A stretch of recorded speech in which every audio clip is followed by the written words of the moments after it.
এই যে ওয়াকাফ সম্পত্তি, এই সম্পত্তি কাদের? ওয়াকাফের সম্পত্তি হলো আমাদের বাপ চোদ্দ পুরুষ, আমাদের দাদু পরদাদু তাদের রেখে যাওয়া সম্পদ। আপনার আমার ঘরের গরিব ছেলেগুলো যাতে ওয়াকাফের স্কলারশিপে পড়াশোনা করে মাথা উঁচু করে দাঁড়াতে পারে। আমরা সংখ্যালঘু সম্প্রদায় এডুকেশন থেকে অনেক পিছিয়ে, শিক্ষা থেকে অনেক পিছিয়ে। আলহামদুলিল্লাহ আগের থেকে অনেক এস্টাবলিশ করেছি, আমরা আগের থেকে অনেক এগিয়ে এসেছি। এই এগিয়ে নিয়ে আসার জন্যই ওয়াকাফের সম্পত্তিটা রাখা হয়েছে। আমাদের পূর্বপুরুষরা, আমাদের ঘরের সন্তানরা যাতে মাথা উঁচু করে দাঁড়াতে পারে, তাদের টেনে তোলার কেউ যদি নাও থাকে, তারা ওয়াকাফের সম্পত্তিতে পড়াশোনা করবে, এডুকেশন লাভ করবে, মাথা উঁচু করে দাঁড়াবে, এই জন্য তারা রেখে গেছে। সেই ওয়াকাফের সম্পত্তি থেকে ভাই আমার হাজার হাজার মসজিদ, মাদ্রাসা, ভাই আমার খানকা, হাজার হাজার পীরত্ব সম্পত্তি জায়গা, এই সব জায়গা থেকে মানুষ পড়াশোনা করছে, এডুকেশন লাভ করছে, কত মানুষ স্কলারশিপ পাচ্ছে, কত ভাই আমার সংখ্যালঘু সম্প্রদায় মানুষের উপকারে লাগছে। আজকে একটা নতুন বিল এনে এটাকে ওলট পালট করার একটা নতুন ভাবনা জাগরণ ভাই আমার একটা না হলে তৈরি হবে কেন? নতুন বিল আনার প্রয়োজন কেন? ভাই আমার অল ইন্ডিয়া মুসলিম পার্সোনাল ল বোর্ড ভাবনা চিন্তার মধ্যে পড়বে কেন? আপনি যে দলে আছেন থাকেন না কেন? দলবাজি করতে গিয়ে সামান্য সামান্য ব্যাপার নিয়ে চায়ের দোকানে বসে কুটুক্তি করে ঝগড়া অশান্তি করছেন। আপনার যেমন দলিল আছে, আমার কি দলিল কম আছে? আপনার থেকে বেশি আছে। কেন দ্বন্দ্ব করতে যাচ্ছে? দেওয়ালে পিঠ ঠেকে গেছে, হ্যাঁ দেওয়ালে পিঠ ঠেকে গেছে, কেন দ্বন্দ্ব করছেন? আপনি আপনারটা নিয়ে থাকুন না ভাই। ফতোয়াবাজি কেন করতে যাচ্ছেন? আখেরি জামানা, মুসলমানের মধ্যে মিল নাই, ঐক্য নাই, ইত্তেহাদ নাই। আপনারা জানেন একটা ওয়াকাফ বিল আসতে চলেছে, কেন্দ্র থেকে পারমিশন হতে চলেছে। ভাইরা আমার, মুসলিম পার্সোনাল ল বোর্ড সারা ভারতবর্ষের বুকে প্রচার করছে, জানাচ্ছে, মিটিং করছে। গত কয়েকদিন আগে কলকাতাতেও মিটিং করেছেন মুসলিম পার্সোনাল ল বোর্ড, তাদের সদস্যরা সারা ভারতবর্ষ থেকে এসে তারা বলছেন এই যে ওয়াকাফ সম্পত্তি, এই সম্পত্তি কাদের? ওয়াকাফের সম্পত্তি হলো আমাদের বাপ চোদ্দ পুরুষ, আমাদের দাদু পরদাদু তাদের রেখে যাওয়া সম্পদ। আপনার আমার ঘরের গরিব ছেলেগুলো যাতে ওয়াকাফের স্কলারশিপে পড়াশোনা করে মাথা উঁচু করে দাঁড়াতে পারে। আমরা সংখ্যালঘু সম্প্রদায় এডুকেশন থেকে অনেক পিছিয়ে, শিক্ষা থেকে অনেক পিছিয়ে। আলহামদুলিল্লাহ আগের থেকে অনেক এস্টাবলিশ করেছি, আমরা আগের থেকে অনেক এগিয়ে এসেছি। এই এগিয়ে নিয়ে আসার জন্যই ওয়াকাফের সম্পত্তিটা রাখা হয়েছে। আমাদের পূর্বপুরুষরা, আমাদের ঘরের সন্তানরা যাতে মাথা উঁচু করে দাঁড়াতে পারে, তাদের টেনে তোলার কেউ যদি নাও থাকে, তারা ওয়াকাফের সম্পত্তিতে পড়াশোনা করবে, এডুকেশন লাভ করবে, মাথা উঁচু করে দাঁড়াবে, এই জন্য তারা রেখে গেছে। সেই ওয়াকাফের সম্পত্তি থেকে ভাই আমার হাজার হাজার মসজিদ, মাদ্রাসা, ভাই আমার খানকা, হাজার হাজার পীরত্ব সম্পত্তি জায়গা, এই সব জায়গা থেকে মানুষ পড়াশোনা করছে, এডুকেশন লাভ করছে, কত মানুষ স্কলারশিপ পাচ্ছে, কত ভাই আমার সংখ্যালঘু সম্প্রদায় মানুষের উপকারে লাগছে। আজকে একটা নতুন বিল এনে এটাকে ওলট পালট করার একটা নতুন ভাবনা জাগরণ ভাই আমার একটা না হলে তৈরি হবে কেন? নতুন বিল আনার প্রয়োজন কেন? ভাই আমার অল ইন্ডিয়া মুসলিম পার্সোনাল ল বোর্ড ভাবনা চিন্তার মধ্যে পড়বে কেন? তারা মিটিং মিছিল করবে কেন? নিশ্চয় ডাল মে কুছ কালা হ্যায়, এই জন্যই তারা মিটিং শুরু করেছে। আজকে সেই ওয়াকাফের বিল যদি চলে আসে, হতে পারে আজকে আমরা যেভাবে ওয়াকাফের সুযোগ সুবিধাগুলো আমাদের বাপ চোদ্দ পুরুষের রেখে যাওয়া, সেখান থেকে কিছু কেমন হলেও তো আমাদের ঘরের সন্তানেরা পায়। সেটা আগামী দিন কি হবে এটা ভাবনার বিষয়। অনেক মসজিদ, মাদ্রাসা, অনেক কিছু আছে, অনেক প্রতিষ্ঠান আছে, অনেক বায়ামা এডুকেশন আছে, অনেক শিক্ষা প্রতিষ্ঠান আছে, সেগুলো সব কি অবস্থা হবে এই চিন্তায় মানুষ অস্থির। আর তুমি এখানে দেওবন্দি, তবলিগ, ফুরফুরা, বেরলভি, আহলে হাদিস, লামাযহাবি, মাথায় কোন টুপি পরবো, জুব্বা কেমন পরবো, মাথায় খালি মাথায় নামাজ পড়বো না মাথায় টুপি দিয়ে নামাজ পড়বো, এই ঈদুল মিলাদুন নবী চলবে না চলবে না, ঈদের দিনে খুশি করব না করব না, তারাবি 8 রাকাত করব না 20 রাকাত করব, এ বলছে অত দরকারই নাই, নামাজও পড়ব না, তারাবিও পড়ব না, জুব্বাও গায়ে দেব না, টুপিও গায়ে দেব না, তোরা মারামারি মিটলে ঝগড়া মিটলে বলিস, তখন যেটা বলবি সেটা করব। যা, কথা ঠিক না ভুল? এত দ্বন্দ্ব করলে সমাজের শিক্ষিত ছেলেগুলো বলবে তোদের দ্বন্দ্ব মিটলে তারপরে বলিস। এতে ইসলামের উপকার হবে না ক্ষতি হবে?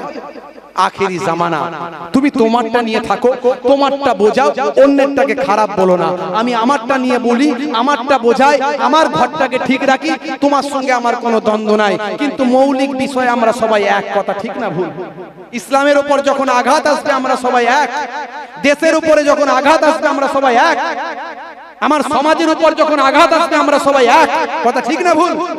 এই টেন্ডেন্সি আমাদের থাকবে। আখেরি জামানা, ঈমান বাঁচানো বড্ড দায়, বুঝতে পারছেন? বলে নবীর আলোচনা, নবীর মিলাদ চলবে না, নবীর মিলাদ চলবে না, জন্মের কথা চলবে না। হায় রে হায়, কোরআন মাজিদে আল্লাহ নবীর জন্মের কথা বলেছেন। সূরা বাকারা খুলুন, সূরার নাম সূরা বাকারা। কোরআনের উপরে বড় দলিল কিছু আছে? কোরআনের উপরে কোনো বড় দলিল আছে বলেন ভাই? কোরআনের উপরে কোনো দলিল নাই। সূরার নাম সূরা বাকারা, আয়াত নাম্বার 129, 129 নাম্বার আয়াত। আল্লাহ রাব্বুল আলামিন এখানে কি বলছেন? আমার নবী, আপনার নবী, ভাই আমার জাতির পিতা হযরত ইব্রাহিম আলাইহিস সালাম আল্লাহর কাছে বলছেন, হে তরুণ যুবকেরা, হে আমার বন্ধুরা, শুনে রেখে দিন বাবা, জেনে রেখে দেন হে মুসলমান, কোরআন মাজিদে আমার আপনার নবীর জন্মের কথা আছে না নাই? একটুখানি ভালো করে শুনে রেখে দেন মুসলমান, ব্যাখ্যা ভুল করবেন না, একটুখানি লক্ষ্য করো। সূরার নাম হলো সূরা ভাই আমার বাকারা, আয়াত নাম্বার হলো 129। এই 129 নাম্বার আয়াতে ইব্রাহিম নবী আজ থেকে কিছু কম বেশি প্রায় 5000 বছর আগে আল্লাহর দরবারে দোয়া চাইলেন, আয় আমার আল্লাহ, আয় আমার মাবুদ, আমি ইব্রাহিম নবী আপনার কাছে দোয়া চাই, রব্বানা ওয়াবা'আস ফীহিম রাসূলাম মিনহুম ইয়াতলু আলাইহিম আয়াতিকা ওয়া ইউআল্লিমুহুমুল কিতাবা ওয়াল হিকমা ওয়া ইউযাক্কিহিম। এ দুনিয়ার মানুষ শুনে রেখে দেন, ইব্রাহিম নবী বলেন, আয় আমার আল্লাহ, আয় আমার মাবুদ, আয় আমার স্রষ্টা, রব্বানা ওয়াবা'আস ফীহিম, আপনি তাদের মধ্যে থেকে পাঠান, রাসূলাম মিনহুম, একজন তাদের জন্য, তাদের মধ্যে থেকে একজন রাসূল পাঠান, আয় আমার আল্লাহ, আয় আমার মাবুদ, ইয়াতলু আলাইহিম আয়াতিকা, যে আপনার আয়াতটাকে তেলাওয়াত করবেন, যে আপনার আয়াতের বর্ণনা করবেন, আপনার আয়াতের আপনার নির্দেশ শোনার কথা মানুষের কাছে পৌঁছে দেবেন, ওয়া ইউযাক্কিহিম, ইয়াতলু আলাইহিম আয়াতিকা ওয়া ইউআল্লিমুহুমুল কিতাবা ওয়াল হিকমা, এবং আপনার কিতাবটা তেলাওয়াত করতে থাকবেন, আপনার কিতাবের তালিম দিতে থাকবেন, আপনার বাণীটাকে মানুষের কাছে পৌঁছাতে থাকবেন, ওয়াল হিকমা, এবং হিকমা জ্ঞান মানুষের কাছে বিতরণ করতে থাকবেন, জ্ঞান দিতে থাকবেন, ওয়ায়ুযাক্কিহিম, যাতে করে সাধারণ মানুষ আত্মশুদ্ধি করতে পারে, তাজকিয়া করতে পারে, পরিশুদ্ধতা লাভ করতে পারে। আয় আমার আল্লাহ, আপনি তাদের মধ্যে থেকে, অর্থাৎ আমার এই কওমের মধ্যে থেকে, আমার গোত্রের মধ্যে থেকে, আমার কওমের মধ্যে থেকে আপনি একজন রাসূল আপনি পাঠাবেন। আল্লাহর নবী হাদিসের মধ্যে বলেছেন, ইব্রাহিম নবী যে রাসূলের জন্য দোয়া চেয়েছেন, সেই রাসূল হলাম আমি, আখিরি জামানার পয়গম্বর। অর্থাৎ 5,500 বছর আগে ইব্রাহিম নবী আমার নবীর, আমার আপনার নবীর জন্য, আমার আপনার নবীর জন্মের জন্য আল্লাহর কাছে দোয়া চেয়েছে। তাহলে নবীর জন্মের কথা কোরআনে আছে না নাই? জোরে বলেন, আরে জোরে বলেন। এই কথা ক্লিয়ার হচ্ছে তো? কথা ক্লিয়ার হচ্ছে? আচ্ছা, আমি কারো বিরুদ্ধে বলছি মনে হচ্ছে? কারণ নাম ধরে বলেছি, কোন দলের বিরুদ্ধে বলেছি? আমি দলের বিরুদ্ধে বলি না, কারণ আমি সব দলকে ঐক্যবদ্ধ করার পক্ষে, বিরুদ্ধে করার পক্ষে নয় তো। তুমি তোমারটা নিয়ে থাকো, আমি আমারটা নিয়ে থাকি। তোমার আকীদা, তোমার বিশ্বাস তোমার কাছে, আমার বিশ্বাস আমার কাছে, কিন্তু দ্বন্দ্ব করো না। তুমিও ভাই কলেমা পড়েছো, আমিও পড়েছি। তুমিও কাবাকে কিবলা বলো, আমিও বলি। তুমিও আল্লাহকে আল্লাহ বলে মানো, আমিও মানি। তুমিও আখিরি জামানার পয়গম্বরকে নবী বলে মানো, আমিও মানি। হয়তো তোমার মানার মধ্যে আমার মানার মধ্যে তফাৎ আছে। তুমি কতটা মানো তুমি জানো, আমি কতটা মানি আমি জানি। কথা ঠিক না ভুল? রাগ করছেন না তো? কষ্ট হচ্ছে না তোমার কথায়?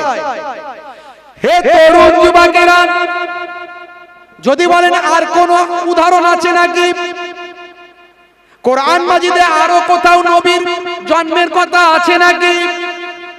আরো আছে, তাহলে আর একটা বলি। আরো খুঁজলে অনেক পাওয়া যাবে, বেশি আলোচনায় যাব না। হে তরুণ যুবকেরা, হে আমার বন্ধুরা, হে আমার মুরব্বিয়ানেরা, শুনে রেখে দিন বাবা, জেনে রেখে দিন বাবা। হে মুসলমান একটুখানি লক্ষ্য করুন, হে মুসলমান একটুখানি খেয়াল করুন। সূরার নাম হলো সূরা সাফ, আয়াত নাম্বার হলো 6।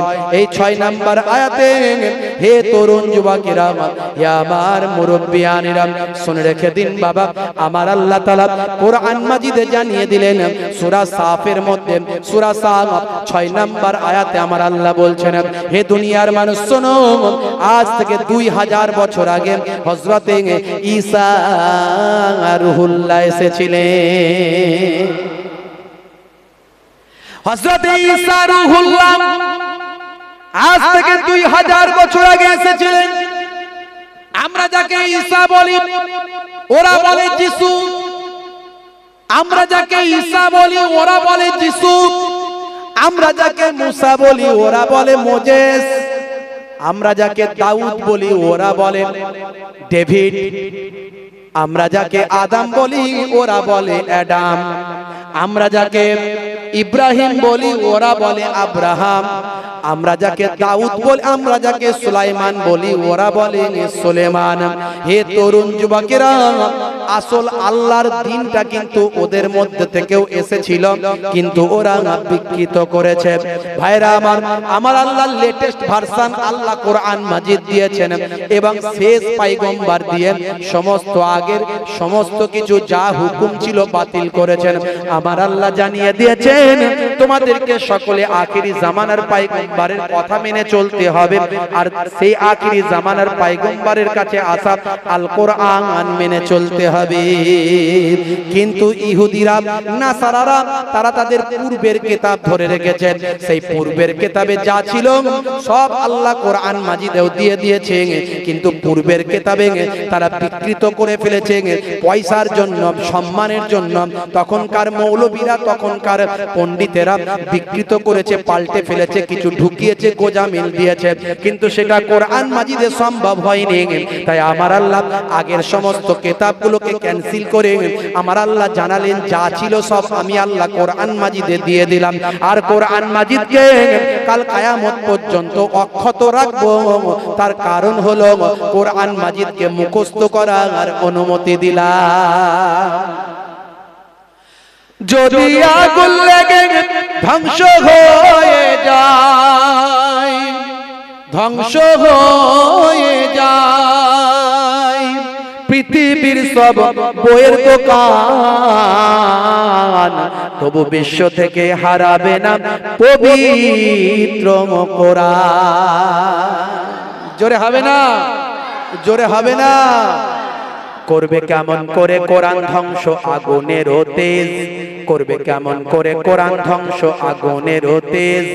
আছে বিশ্বে ভরা অগণিত কোরআনে হাফিজ, তারা ছাপি আসমানি গ্রন্থ, তারা ছাপি আসমানি গ্রন্থ, বাঁচাবে ইসলামের সম্মান, তবু বিশ্ব থেকে হারাবে না পবিত্র কোরআন। আল্লাহ কোরআন মাজিদে বলছেন, নাহানু নাযালনা যিকরা ওয়া ইন্না লাহু লাহাফিজুন।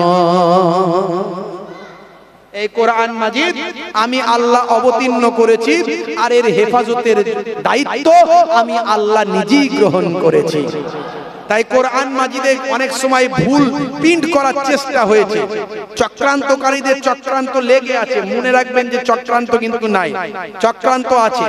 অনেক আলেম বক্তাদেরকে তারা কিনে নিয়েছে, কিনে নিয়ে এই সমস্ত কথাগুলো বলাচ্ছে, নবীর মহাব্বত ছড়িয়ে দিতে চাইছে। আপনারা জানেন বাংলাদেশে একটা বক্তা বেরিয়েছে, বলছে নতুন করে কোরআন মাজিদ আসছে। শুনেছেন? নতুন করে কোরআন মাজিদ আসছে সে বলেছে, তার ঘোষণা দিয়েছে। একটা বক্তা বেরিয়েছে আমাদের ইন্ডিয়াতে আছে, সে বলছে, তার নিজের নাম দিয়ে বলছে, আমি পৃথিবীর মধ্যে সবচেয়ে বড় একটা তাফসীর লিখছি আমার নিজের নাম দিয়ে, যে তাফসীরের মধ্যে সব থাকবে, যেটার কোনো ভুলই নাই, যেটার কোনো গন্ডগোলই নাই, সবের মধ্যে ভুল পাওয়া গেল এর মধ্যে পাওয়া যাবে না। নিজের নাম দিয়ে নাকি বিশাল বড় তাফসীর লিখছে নাকি, বুঝতে পারছেন? এর আখেরি জামানায় অনেক রকমের কথাবার্তা শুনবেন, অনেক আলেমদেরকে বক্তাদেরকে তারা কিনে নিয়ে মানুষের মধ্যে বিভ্রান্ত তৈরি করার চেষ্টা করছে। ভাইরা আমার, আমরা ফুরফুরা শরীফ মুজাদ্দিদুজ জামানকে ভালোবাসি, যদি তাকে মনে করি, ভাই আমার, তিনি একজন যুগ শ্রেষ্ঠ ফাকিহ, শুধু আলেম নয়, একজন যেমন আলেম তেমন একজন, ভাই আমার, একজন ফাকিহ, একজন তাসাউফপন্থী মানুষ, একজন জামানার যুগ সংস্কারক, একজন মুজাদ্দিদ। মুজাদ্দিদ মানে হলো যুগ সংস্কারক। তিনি একজন পৃথিবী বিখ্যাত একজন পণ্ডিত ছিলেন, ভাই আমার, যার কাছে গিয়ে মুরিদ হয়েছিলেন তৎকালীন যুগের শ্রেষ্ঠ আলেম, শ্রেষ্ঠ সন্তান, এ বাংলার খ্যাতনামা আলেম, বসিরহাটের গর্ব, 24 পরগনার গর্ব, বসিরহাট আল্লামা হুজুর পর্যন্ত তার হাতে হাত দিয়ে, ভাই আমার, তার বায়াত হয়ে মুরিদ শিষ্যত্ব গ্রহণ করেছিলেন। বুঝতে পারছেন? তাহলে আমাদের এত ভাবনা চিন্তার দরকার নাই, আমাদের এত ভাবনা চিন্তার দরকার নাই। যারা আজকে এই ডাল ওই ডাল সেই ডাল করছে, তাদের ভাবনা চিন্তার দরকার আছে। তাদের মাস্টার নাই, তাদের মাস্টার নাই, আমাদের মাস্টার আছে। হ্যাঁ, গরুটাকে বাঘ ধরতে গিয়ে গরুটা মেরেছে লাফ, একদম শুকানো একটা পুকুর ছিল, মানে পাঁক আছে, কাদা আছে, পানি শুকিয়ে গেছে, মেরেছে গরুটা প্রাণ বাঁচানোর জন্য, কাদার মাঝখানে লাফ, গরুটাও এতটা গেড়ে গেছে। বাঘটা উল্টো দিক থেকে মারতে গিয়ে ঠিক তার কাছাকাছি ভেবেছিল ওকে এক গালে ধরবো আর বেরিয়ে যাবো, ঠিক কাছাকাছি একটুখানি আগে অন্য দিক থেকে মেরেছে, ভাই আমার, এসে তার কাছাকাছি পড়েছে, কিন্তু যেতে পারছে না, সেও এতটা গেড়ে গেছে। বুঝতে পারছেন? বাঘও খেঁচাখেঁচি করছে, গরু শান্ত মেজাজে আছে, বাঘ খেঁচাখেঁচি করছে, গরুটা হাসছে, বলছে, শোন পাগল, তুই লাপালাপি করছিস, আমাকে খেতে পারবি না, কারণ যে জায়গায় পড়েছিস আর উঠতে পারবি না, আর আমিও উঠতে পারবো না, কিন্তু তুই এখানে পড়ে মরে শেষ হয়ে যাবি, আমি কিন্তু মরবো না। বলে কেন? বলে আমার একটা মাস্টার আছে, আমার একটা মনিব আছে, সন্ধ্যাবেলা ঠিক আমাকে খুঁজে বের করে নিয়ে যাবে, তোকে কেউ নিয়ে যাবে না। আমাদের একটা মাস্টার দাদা হুজুর আছে রে পাগল, এরা বোঝে না, ঠিক আমাদের ভুলটা ধরিয়ে দেবে, এই পথে চলো আল্লাহর জান্নাত পাবে, এই পথটায় হাঁটো আল্লাহর জান্নাত পাবে। আর তুমি তো কোনো মাস্টার তো ধরুনি, তোমার তো কোনো মাস্টার নাই, তোমাকে রাস্তা দেখানোর কেউ নাই, নিজের মন অনুযায়ী রাস্তায় চলছো, আজ এটা কালোটা, চলো অসুবিধা নাই, চলো কোনো অসুবিধা নাই। তা নবীর মিলাদ, নবীর জন্মের কথা, আমরা যে রাসূলের জন্মের আলোচনা করছি, ভাইরা আমার, এই জন্মের কথা কোরআন মাজিদে আরো আছে, অনেক দেওয়া যাবে। আজ থেকে 2000 বছর আগে এসেছিলেন কে? হযরতে ঈসা রূহুল্লাহ। সূরার নাম সূরা সাফ, আয়াত নাম্বার হলো 6। এই 6 নাম্বার আয়াতে কি হয়েছে? মুসা কালিমুল্লাহর কথাটা আল্লাহ কোরআন মাজিদে তুলে ধরেছেন। জোরে বলেন সুবহানাল্লাহ। হে তরুণ যুবকেরা, হে আমার বন্ধুরা শুনে রেখে দিন বাবা, জেনে রেখে দেন। হে মুসলমান একটু লক্ষ্য করুন, একটুখানি খেয়াল করুন বাবা ভাইরা আমার, তরুণ যুবকেরা আমার, হযরতে মুসা কালিমুল্লাহ তার ভক্ত শিষ্য মুরিদিন মুহিব্বিন তার জাতি তার কওমকে তিনি বলছেন ওয়া মুবাশশিরাম বিরাসূলিন, আমি একজন, হে তরুণ যুবকেরা, হযরতে মুসা কালিমুল্লাহ একজন রাসূলের সুসংবাদ তার কওমকে তিনি দিলেন, একজন রাসূলের সুসংবাদ দিলেন, একজন নবীর সুসংবাদ দিলেন।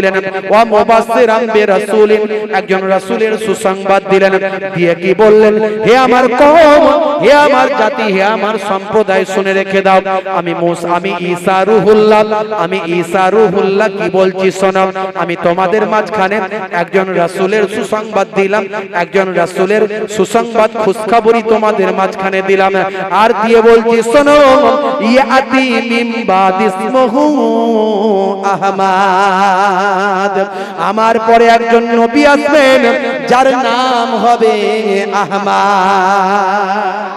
জোরে হবে না? তাহলে কোরআনে আমার নবী আসবেন, তার জন্ম হবে, ঈসা রূহুল্লাহ 2000 বছর আগে তার কওমকে বলেছে, সেটা কোরআনে নবীর জন্মের কথা আছে না? না, জোরে হবে না? আর এক শ্রেণীর মানুষ বলছে খুঁজে পায় না, তারা বলছে খুঁজে পায় না, নবীর জন্ম মিলাদ চলবে না, নবীর মিলাদ চলবে না আখেরি জামানা। ভাইরা আমার, তরুণ যুবকেরা আমার, মুরব্বিয়ানেরা আমার, 12ই রবিউল আউয়াল দয়ার নবী যেদিন মাতৃগর্ভে স্থান নিয়েছিলেন, আমার আল্লাহ আসমানের ফেরেশতাদের বললেন, হে আসমানবাসী, আমার রাহমাতুল লিল আলামিন যে নবীর জন্য আমি অপেক্ষা করছিলাম, যে রাসূলের জন্য আমি ইন্তজার করছিলাম, সে অর্ধরাত্রিতে মায়ের গর্ভে স্থান লাভ করেছে, আর আমি আল্লাহ সহ্য করতে পারি না, তাড়াতাড়ি হে রহমতের ফেরেশতারা রহমতের দরজা খুলে দাও, আকাশ থেকে পানি বর্ষণ করো। বহুদিন ধরে পানি না হওয়ার কারণে জমিনটা শুকিয়ে গেছে, মাটিটা ফেটে গেছে, গাছপালাগুলো হলুদ হয়েছে, মানুষ হাই পানি করেছে, পশু পাখিগুলো পানির জন্য অস্থির হয়েছে। আমার আল্লাহ রহমতের দরজার তালা খুলে দিলেন, অফুরন্ত পানি আকাশ থেকে নাজিল হলো, জমিন সিক্ত হলো, শান্ত হলো, ঠান্ডা হলো, গাছগুলো আনন্দে আবার শাখা পোশাখা মেলে দিল, মানুষগুলো আনন্দে আত্মহারা হয়ে তারা অস্থির হয়ে পড়লো, আনন্দের নাচা, আনন্দের নৃত্য শুরু করলো, পশু পাখিগুলো তারাও আনন্দে তাদের ভাষায় তাদের কত গান, তাদের কত সুর, তাদের কত তাল মেলাতে রইলো। আমার আল্লাহ তাআলা আনন্দের শুভাগমনে সারা পৃথিবীর মানুষকে, সারা পৃথিবীর সমস্ত জীবজন্তু গাছপালাকে নবী পাকের আগমনে খুশি করে দিলেন।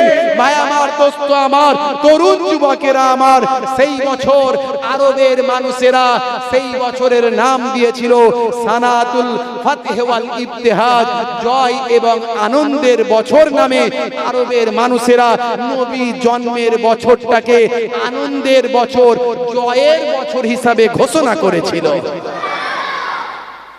তাহলে নবীর আগমনে সবাই খুশি হয়েছে।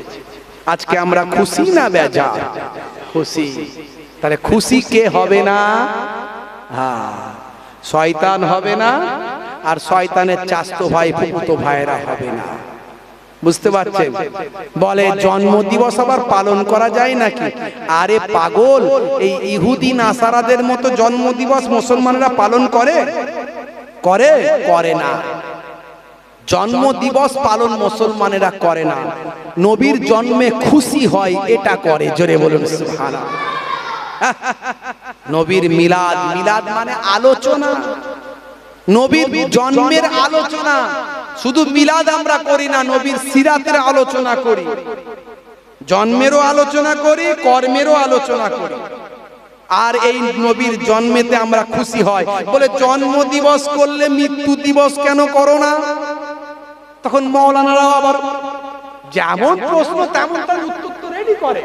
বলে ইসলামে 3 দিন শোক পালন চলে, 3 দিনের বেশি চলে না,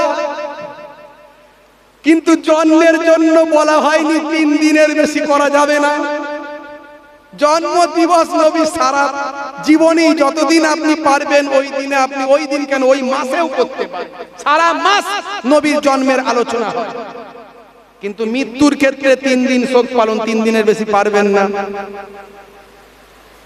মানে এক শ্রেণীর আলেম নবীর সম্মানকে বাড়াতে চায়, শিরক বেদাত ব্যতীত, শিরক বেদাত মুক্ত করে ব্যতীত নবীর সম্মান বাড়াতে চায়। আর এক শ্রেণীর আলেম মোল্লা মৌলবী এজিদি মার্কা বক্তা বেরিয়েছে। হ্যাঁ, এজিদের দলে কি আলেম ছিল না, হাফেজ ছিল না? ভালো করে দেখুন ইতিহাস পড়ে কত ছিল। ওই তারা কি করে, শিরক বেদাতের নাম দিয়ে নবীর সম্মানকে সাধারণ মানুষের মতো করে দেয়। এক বক্তার বক্তব্য শুনলাম, বলছে লা ইলাহা ইল্লাল্লাহ মুহাম্মাদুর রাসূলুল্লাহ একসঙ্গে পড়াও যাবে না। বলুন নাউজুবিল্লাহ। এই আখিরি জামানায় ঈমানগুলোকে সব শেষ করে দিচ্ছে। বলছে কলেমাটা একসঙ্গে পড়া যাবে না। কেন ভাই, কেন কেন? বলছে আল্লাহর সঙ্গে নবীর নাম আছে, শিরক হয়ে যাবে। সর্বনাশ। আল্লাহ নিজে যাকে বন্ধু বানিয়েছে, এ আবার তার থেকে বড় পণ্ডিত হয়ে গেছে। আল্লাহ নিজের নামের আগে আল্লাহর নাম, পরে আল্লাহর নাম, মাঝখানে নবীর নাম। আশহাদু আন্না মুহাম্মাদার রাসূলুল্লাহ। রাসূল আল্লাহ আছে না নাই? জোরে বলেন। আল্লাহ নিজে ঠিক করে দিলেন, কালেমায় আল্লাহ নবীর সঙ্গে নিজের নাম জুড়ে দিয়েছেন, নিজের সঙ্গে নবীর নাম জুড়ে দিয়েছেন, আজানে নিজের সঙ্গে নবীর নাম জুড়ে দিয়েছেন। কোরআন মাজিদে এমন অসংখ্য রাসূল আল্লাহ কথা এসেছে। রাসূল আগে পরে আল্লাহ দিয়েছেন, আবার আগেও আল্লাহ দিয়েছেন, মাঝে রাসূল দিয়েছেন। আর এ বেটা বাদ দিয়ে দেবে নবীর নাম। আখেরি জামানা, ঈমানকে বাঁচান। 2-4টে কথা বললাম, খুব সংক্ষেপে আলোচনা করলাম। একটুখানি রাসূলের বেলাদাত নিয়ে, সিরাত নিয়ে বেশি আলোচনা করতে গেলে তো অনেক সময় লেগে যাবে, 12টা এমনি বেজে গেছে। আখেরি জামানা, বাপেরা আমার, তরুণ যুবকেরা আমার, আল্লাহ রাব্বুল আলামিন আমাদের ঈমানকে মজবুত করুন। বলুন আল্লাহুম্মা আমিন, বলুন আল্লাহুম্মা আমিন। সেই রাসূলে পাকের বেলাদাতের মাস, জন্মের মাস, এই রবিউল আউয়াল মাস বড় পবিত্র মাস। মনে রাখবেন, এই মাসে আপনি রাসূলের আলোচনা বেশি বেশি করবেন। আমার নবী সোমবারের দিন রোজা রাখতেন। নবী পাককে জিজ্ঞাসা করা হলো, আপনি সোমবার রোজা কেন রাখেন? বলে ওই দিনে আমি জন্মগ্রহণ করেছিলাম। তাহলে আমার নবী নিজে জন্মদিন মনে করে রোজা রেখেছেন। তা আপনি রোজা রাখুন, মানুষকে খাওয়ান, সাদকা করুন, দান করুন, নামাজ বেশি বেশি পড়ুন, সব শরীয়ত সম্মত, ইসলাম সম্মত। আপনি নবীর আলোচনা করুন, নিজের মনে মহাব্বত তৈরি করুন। দয়ার নবী বলেছেন, লা ইউমিনু আহাদুকুম হাত্তা আকুনা আহাব্বা ইলাইহি মিন ওয়ালিদিহি ওয়া ওয়ালাদিহি ওয়ান নাসি আজমাইন। যতক্ষণ পর্যন্ত তোমাদের ছেলে, মেয়ে, বাপ, মা, আত্মীয় স্বজন, ভাই আমার, মাল মাতা সবের থেকে বেশি আমি রাসূলকে ভালো না বাসতে পারো, তোমরা মুমিন হতে পারলে না। তাহলে আমরা তো রাসূলের ভালোবাসা বাড়ানোর চেষ্টা করছি, আর এক শ্রেণীর মানুষ তারা কমানোর চেষ্টা করছে। বাপেরা আমার, আদব, মাহাব্বত, ভালোবাসা এগুলো ইসলামের মূল জিনিস। মাথায় রাখবেন। নামাজ পড়বেন, মহাব্বত না থাকলে নামাজ কাজে লাগবে না। সাদকা করবেন, মহাব্বত না থাকলে সাদকা কাজ হবে না। রোজা রাখবেন, ভাই আমার, আল্লাহর প্রতি আপনার নৈকট্য হাসিলের সেই ভাবনা যদি না থাকে, রোজা কাজে লাগবে না। সবের মূলে হচ্ছে আপনার কাল আত-তাকওয়া হাহুনা। এই তাকওয়া যদি ঠিক না থাকে, কালব যদি ঠিক না থাকে, তাহলে কি হবে? সব আমল বরবাদ হয়ে যাবে। আপনি মনে করুন, কেউ একজন আপনার কাছে হাত পেতেছে, কেউ একজন আপনার কাছে হাত পেতেছে, ভাই একটু টাকা পয়সা দাও। আপনি তাকে যদি এইভাবে দেন, সে হয়তো নিল, তার মনে শান্তি পাবে? শান্তি পাবে না। তাহলে আপনি যদি ভালোবেসে দেন, দুটো এক হলো? দুটো এক হলো? কখনোই এক নয়। তাহলে আপনি যা করবেন ইসলামের সবটাই যেন মহাব্বত দিয়ে হয়, ভালোবাসা দিয়ে হয়, আদব দিয়ে হয়, তাজিম দিয়ে হয়, আত্মশুদ্ধি দিয়ে হয়, নৈকট্য হাসিলের জন্য হয়। এই জন্যই বলা হয়েছে, আল্লাহর নবী বলেন, আত-তাকওয়া হাহুনা, এই তাকওয়া থাকে এখানে।